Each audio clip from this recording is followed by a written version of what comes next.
এখন রাত্রির বাজে 8:30। গেছিলাম এই দেখো সর্ষের তেল কিনতে, ভুলেই গেছি। তা আমি এখন রান্না করবো, অনেক কিছু রান্না করবো, ভাজাভুজি রান্না হবে, যার জন্য তেল তো দরকার, তাই তেল আনতে গেছিলাম। ওই যে হনুমান। হ্যালো এভরিওয়ান, তোমরা সবাই কেমন আছো? আশা করি সবাই খুব ভালো আছো। দেবযানীর সংসারে তোমাদেরকে অনেক অনেক ওয়েলকাম জানাই।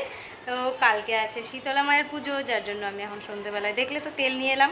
এবার দেখো আলু কাটতে বসেছি, আলু ভাজা হবে, আবার বড়া ভাজা হবে, আর পান্তা ভাত। সেটাই তোমাদের সঙ্গে শেয়ার করবো আজকে রাত্রিরে কী করছি, প্লাস কাল সকালে কি। এই দেখো এতগুলো আলু ভাজা হবে, আবার দুখানা আলু সেদ্ধও দিয়েছি, আবার হবে ডালের বড়া ভাজা। সেই দুপুরবেলায় ডালটা ভেজানো হয়েছে, দেখো এত গরম পড়েছে যার জন্য ফেনা ফেনা হয়ে গেছে করে। এদিকে আমি আলুগুলো ছুলতে বসে পড়েছি, আর শান এসে ব্যাস শুরু করে দিয়েছে আমাকে ডিস্টার্ব করা। কেন যে কোনো কাজ করতে গেলেই ও আমাকে ডিস্টার্ব করবে না, সেটা কখনো হতে পারে? এই দেখো এসেই বলছে বায়না, আমাকে দাও, আমি আলু ছুলবো, তোমাকে ছুলতে হবে না, আমি ছুলবো তুমি কাটবে। ওই ছুলতে বসেছে, একটা ছুলতে ছুলতে তো আমার 4খানা আলু কাটা হয়ে গেল, কিন্তু ওর এখনো ছোলা হলো না।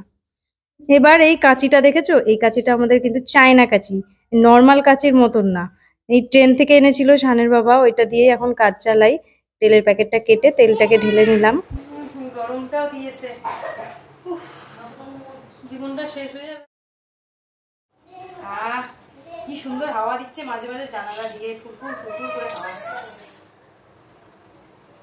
তো সর্ষের তেলের ঝাঁজ, মানে কি বলবো। দিনে দিনে আমাদের ওয়েদার গুলো কেমন যেন হয়ে যাচ্ছে না। এতটা গরম আগেকার দিনে পড়তো কি জানি মনে পড়ে না, তবে এখন মনে হচ্ছে যেন অতিরিক্ত গরম পড়ে গেছে। সবই গরমের শুরু, এত গরম পড়েছে।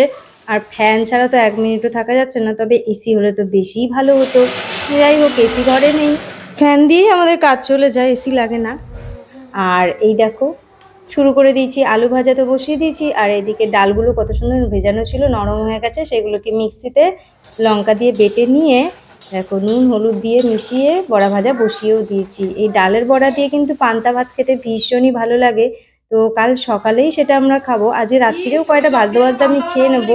আমার আবার একটুখানি স্বভাব আছে, রান্না করতে করতে যে জিনিসটা প্রিয়, হ্যাঁ, খাওয়ার স্বভাব, মানে খুব বাজে একটা স্বভাব আর কি। অনেকে কিন্তু পছন্দ করে না। কি হলো? আমার তো দেখি না, এখন লোক চলে আসছে। তাই? হ্যাঁ। কেন? এত বড় তো।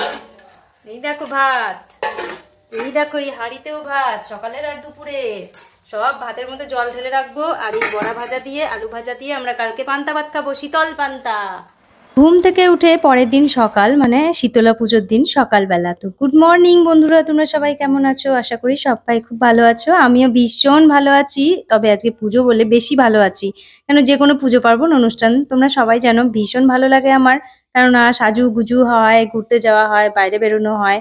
তো প্রথমে একটুখানি সানস্ক্রিন মেখে নিলাম, কারণ যা রোদ্দুরের তাপ, আর স্কিনটা পুড়ে যাবে একদম, মানে কি বলবো, কালো ভূত হয়ে যাব। যার জন্য হাত মুখ গলা যতটুকু অংশ বেরিয়ে থাকে সেই অংশটায় আমি পুরোপুরি সানস্ক্রিন মেখে নিলাম, কিন্তু তারপরে আমি একটুখানি ক্রিম মেখে নিলাম যাতে একটু মুখটা আমার ফর্সা ফর্সা লাগে, কালো কালো দাগগুলো যেন উঠে যায়। এই দেখো আমি একটুখানি বেশি কিছু মাখি না, কিন্তু সব সময়ই মেকআপ শেকআপ সেরম করি না, শুধু এই হোয়াইট ক্রিমটা মেখে নিই, তারপরে একটু হয়তো কাজল, একটুখানি মাস্কারা এইসব দিই। তবে আজকে এইসব কিছু দেবো না, এই হোয়াইট ক্রিমটা মাখার পরে হালকা করে লিপস্টিক একটুখানি হালকা, একদমই হালকা দিয়ে নেবো। তো হয়ে গেছে আমার রেডি। তবে কানের দুলটা যেন বেমানান লাগছে, এই কানের দুলটা পরলে বেশ ভালোই লাগবে। তো দেখো আমার কানের দুল পরাও হয়ে গেল। কেন পুজো বলে কথা, এরম একটা লুক হলে কিন্তু মনে হচ্ছে ভালো লাগবে। তবে জানি না, তোমরা একটুখানি কমেন্টে বলো আমাকে কেমন লাগছে। আর পুজো দিতে যাব, আলতা না পরলে হয়? তাড়াতাড়ি করে একটুখানি আলতা পরতে গেলাম, অনেক কিন্তু আলতা পড়ে গেছে, আমার হাত ফাত পুরো মেখে গেল। দেখো এই আলতাগুলো পুরো আমার পেটেই যাবে। তো পুজোর জন্য ডালা আমার সাজানো হয়ে গেছে, চলো এবার আমি পুজো দিতে যাই, আমার সঙ্গে তোমরাও চলো, তোমাদেরও খুব ভালো লাগবে।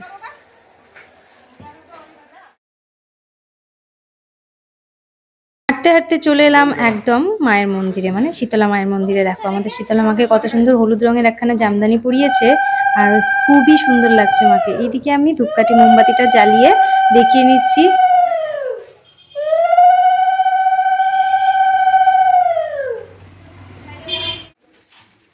বাবা কি গরম, ঝড় ঘেমে ঝলসে গেলাম।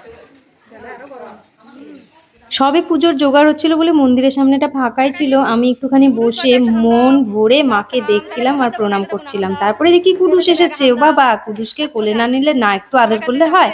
ওকে নিয়ে একটুখানি আদর করছিলাম, দেখো ও খালি সবার কাছ দিয়ে প্রসাদ চাইছিল, আমার দিকে তাকাচ্ছিলই না। এইখানে দেখো কত ডাব পড়েছে, এই ডাবগুলো কিন্তু কাটা হবে আর ওই ড্রামটার মধ্যে ঢালা হবে। এইখান দিয়ে সব কুপন দেওয়া হচ্ছিল। এইবারে তোড়জোড় লেগে গেছে পুজোর জন্য জোগাড় করতে। রবি দাঁড়িয়ে বানি মানে আমাদের দেওরা আমি একটু ক্যামেরা না, আমি কি তোমার মেয়ের বাবা? এবার আর একটা কাটা। হ্যাঁ, অনেক জল, বড় না ডাবটা, শ্বাস হয়ে গেছে এটাতে, এটাতে শ্বাস হয়ে গেছে। উরি বাবা, আর একটু কাটতে হবে। ঠিক আছে, এটা তাহলে আমার। প্রত্যেক বছর কিন্তু আমাদের দেওরা মানে রবি ডাবগুলো কাটে, আর এই ড্রামটার মধ্যে আগে দিয়ে দুধ দেওয়া থাকে, তার মধ্যে প্রত্যেকটা ডাবের জল কেটে কেটে দেওয়া হয়। যেগুলো ডাবের মধ্যে শাঁস হয়ে যায় সেগুলো কিন্তু সবাই নিয়ে যায়। যেমন এই দেখো, এটা আমাকে দিল, ফার্স্টেই কাটা হয়েছে, অনেকখানি শাঁস হয়ে গেছে, নিয়ে চলে এসেছি। তারপরে কিন্তু ভীষণ খিদে পেয়ে গেছে, যার জন্য আমি পান্তা ভাত নিয়ে বসে পড়েছি। তবে পান্তা ভাত মাখতে মাখতে কিন্তু আমার হাতের আলতাটা বেশিরভাগই ভাতের মধ্যেই চলে যাচ্ছিল, মানে আমার পেটে ভাতের সঙ্গে পুরো খেয়ে নিচ্ছিলাম। গোটা আলু সেদ্ধটা চটকে নিয়েছি, নুন দিয়েছি, দারুণ লাগবে। আলু ভাজা, বড়া ভাজা,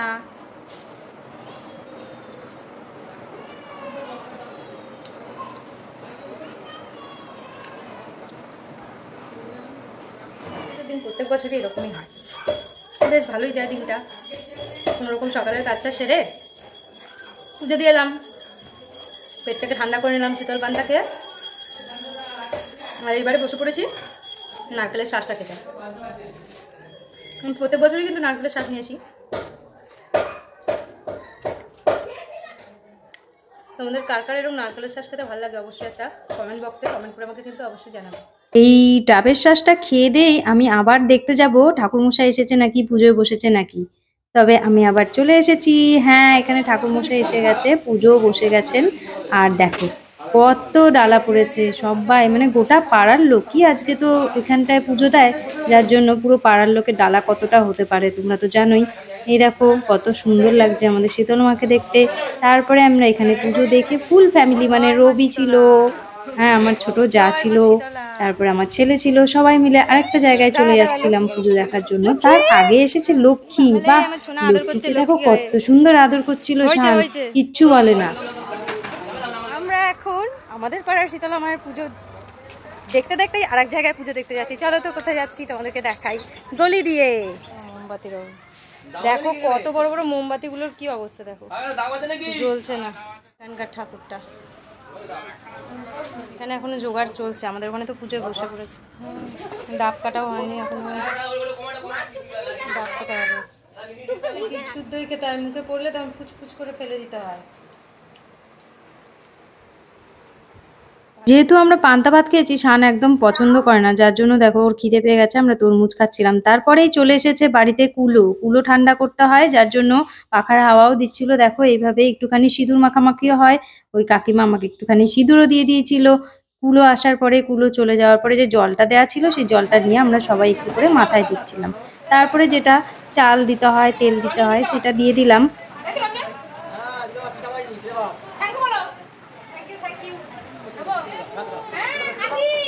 তোমরা যারা এখনো আমার চ্যানেলটা কিন্তু সাবস্ক্রাইব করোনি, নতুন নতুন যারা ভিডিও দেখছো, প্লিজ চ্যানেলটাকে সাবস্ক্রাইব করে আমার পাশে থেকো আর একটা লাইক করে দিও। তারপরে কিন্তু পুজো শেষ হওয়ার পরে এই যে ডাব দিয়ে, দুধ দিয়ে, তারপরে মিছরি বাতাসা দিয়ে জলটা বানানো হয়েছিল, মায়ের স্নান জল যেটাকে বলে, সেই জলটা আমরা আনতে চলে গেছিলাম গ্লাসে করে জলটা নিয়ে। তো আমি বাড়ি যাই, আবার তোমাদের সঙ্গে একটা নতুন ভিডিও নিয়ে দেখা হবে। তোমরা সবাই খুব ভালো থেকো, টাটা।